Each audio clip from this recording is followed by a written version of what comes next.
right, we're going to keep this short and sweet. Round 13. Thank effing God or baby Jesus or chicken jockey. If you guys have seen the Minecraft movie, like the first time I was there and these kids started throwing popcorn on me, I'm like, all right, is this going to get intense? But I had my daughter with me and I figured it was probably some sort of a high item in the game, whatever. But anyway, to everybody out there that, has played Minecraft. And anyway, that has nothing to do with the reaction show to here. This is the dab that was seen around the world.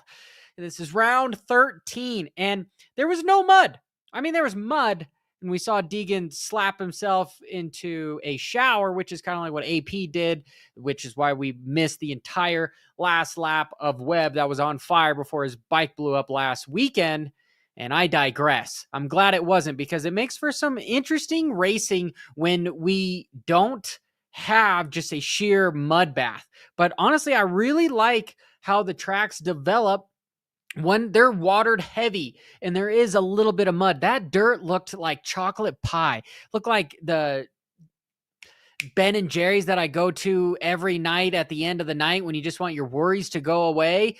Just go, oh, this is just some good chocolate cookie dough. That was the dirt that was at the races, which is incredible. Abso-effing-lutely incredible. But going with the 250 class and in a little bit with the track layout, I'm so happy that if you saw my track analysis video, they took out the over-under and the sand, because it would have just made the track even more one line. And I pointed out some of the big quad that was going to happen, which Tom Viall ended up going down hard on, and noticed that he didn't do the rest of that section the same afterwards. I'm just glad that he was tough enough to get back up and try to gain some points. And he really needed to get around Seth and RJ, but he wasn't able to do so. But he did have the lucky restart that enabled him to at least have another chance. Same thing with RJ. Does lightning strike twice? I guess so. If you're RJ Hampshire, man, like that dude puts himself in like a bad situation, then puts himself in a good situation. How many red flags have there been this season in the 250 class? 4 out of 13 rounds. That is over 33% of, that's, okay, maybe it's not 33. It's around 28-ish%. And the math knuckleheads, they're probably going to be able to see if I'm absolutely correct or not.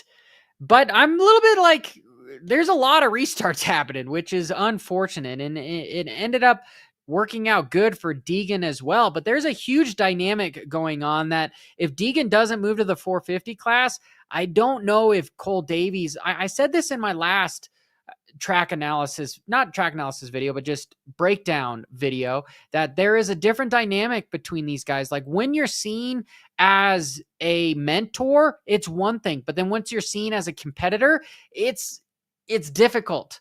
Okay, because a man needs 3 things to be successful. The first thing is he needs somebody to compare himself to, right? Somebody that you're racing with, not somebody that you're sharing your secrets with, somebody that's going to level you up.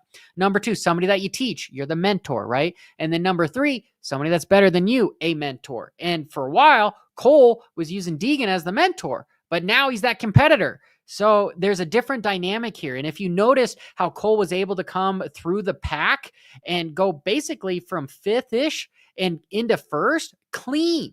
And then what did Deegan have to do? He had to push the issue on both RJ and Seth. He had to run in hot and kind of push these guys out of the way and potentially make some mistakes. Yeah, maybe it is the danger boy in him that's the pizzazz. That's what he does. That's how his inner clock works. That's how he gets going. He's got to get fiery. He needs that fish to catch, that rabbit.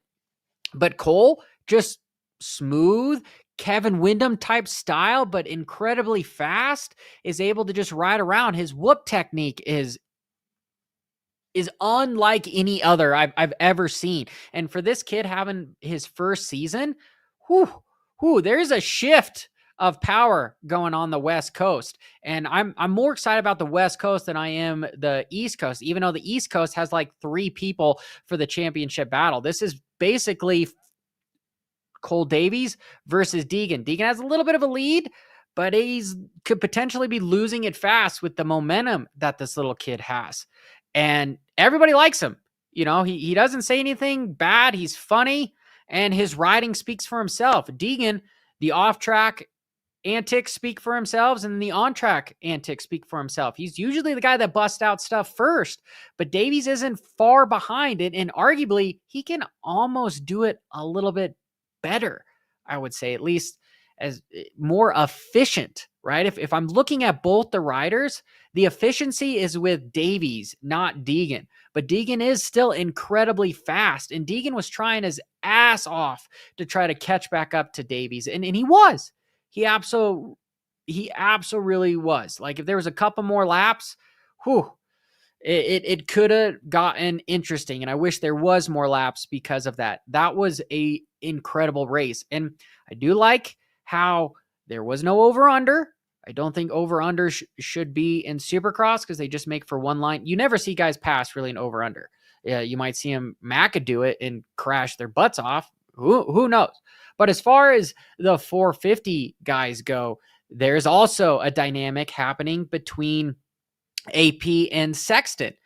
If during the heat race, watching Webb get passed by AP, Webb kind of stepped back, it looked like, and was going, hey, you're not supposed to be beating me. We all have that, racing locally. There's always that one guy that you're like, hey, I'm always faster than him. I have always better lap times. I finish better than him. But then if that person passes you, you freak out, right? You're just going, I'm better than this. What's going on? And that's what people are doing with AP.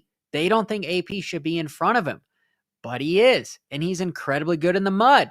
And what was this? This was a deep, semi-muddy-ish racetrack. And the start really was the issue was Sexton. That was it. If I was AP, I'd be pissed coming back to the track because AP had the speed to win. We all know Sexton is a bulldog. That's at least what I've nicknamed him. You can't move him out of the way. He's going to move in on you. He's going to do whatever he can to push you around.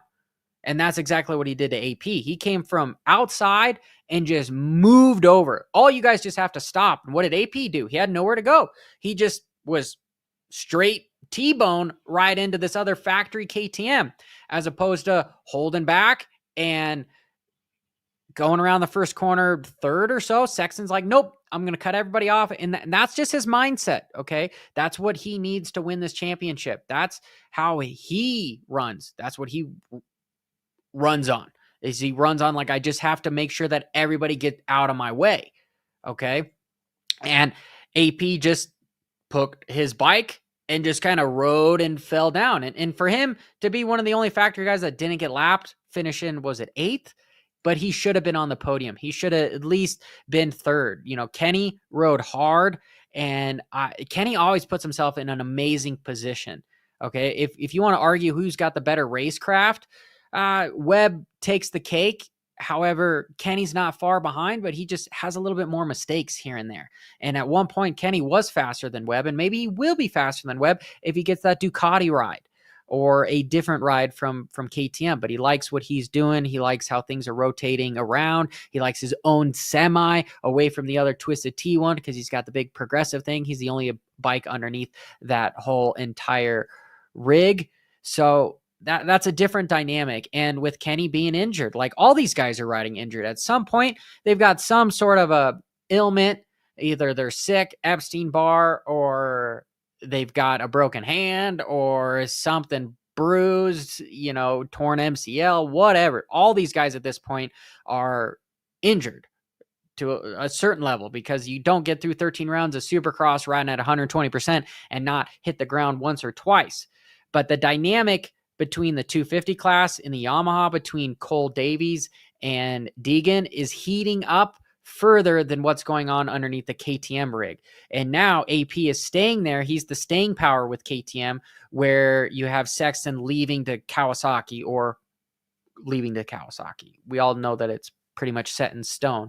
But, Sexton wants out, and he wants everybody to move out of his way. And that's what we showed. And he's going to have to continue to do that to beat Webb.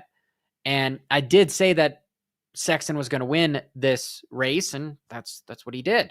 So for that matter, and then I also have one small caveat with like Tom Viault. Like, he was so far in on the inside that he couldn't jump out and move over on everybody because his rut was so long. But with Daxton Bennick going down and having the restart, I need to look at the rules to see, well, couldn't he have maybe taken his gate? Because his gate was more towards the middle of the box. That would have helped out Tom tremendously. And Tom didn't have a bad race at all. Okay. Him finishing sixth kind of seems like a bad race. But after you crashes like you did, he had the podium on the table. And that's really what he needed to get his red plate back. But he didn't. But overall, you win the races on your bad days. We've all been there, whether it's in life, emotionally, whatever. That it's about making a little bit of risk management, which is hard for us moto knuckleheads. But I would have liked to see him move gates. But at that point, you're like, okay, who qualified better? Can they move their gate to Daxton's? That's something that I need to look up. But hey, you two-wheel knuckleheads, I want to see you guys go out wherever you are. It's like springtime, almost summerish. Go ride your dirt bike. Let yourself go into the zone and, just have the whole religion of riding your dirt bike or motorcycle or whatever, bicycle, two wheels, just do something and keep it WFO tomorrow. Till next time, this is Johnny Hopper. Oh yeah, Barsha off the berm. That was totally missed the rear brake. And then you also saw Ken Roxon at one point. Looks like he missed a gear, which was like, oh, what's going on here?